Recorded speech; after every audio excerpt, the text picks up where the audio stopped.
Je propose maintenant d'aborder les tests de comparaison de distribution. C'est ce qu'on appelle le test du Qui2, le test d'indépendance du Qui2. On peut le trouver aussi sous la dénomination test de Pearson. Dans quel cas est-ce qu'on va utiliser ce test? Eh bien, parce que on a des résultats à la suite d'une expérimentation. Le cas le plus connu, c'est le cas d'un dihybridisme avec gène dominant, gène récessif. On connaît les lois de disjonction des caractères et les effectifs théoriques. Et donc, à partir de ces effectifs théoriques, on peut calculer des pourcentages. Et dans la réalité, généralement, les pourcentages ne suivent pas les valeurs théoriques qu'on devra avoir. Pareil, on peut avoir une distribution qui suit une loi normale, et puis malheureusement, on n'a pas forcément quelque chose qui s'apparente à une loi normale.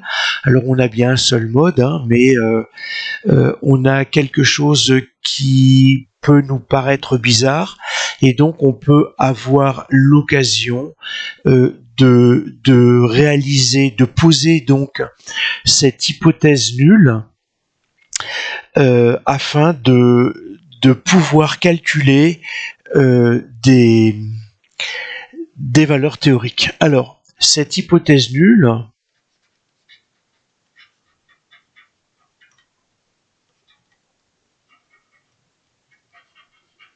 c'est ce qu'on appelle H0, et donc par opposition, vous allez avoir l'hypothèse alternative.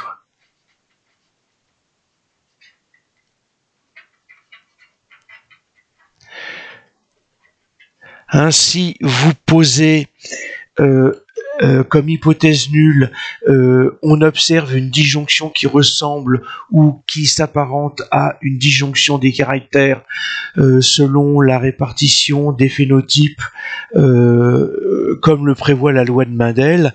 Et bien à partir de là, vous allez pouvoir calculer des valeurs théoriques qui sont bien entendu différentes. Maintenant, le tout est de savoir si on a quelque chose qui peut s'apparenter réellement ou si c'est uniquement une vue de l'esprit.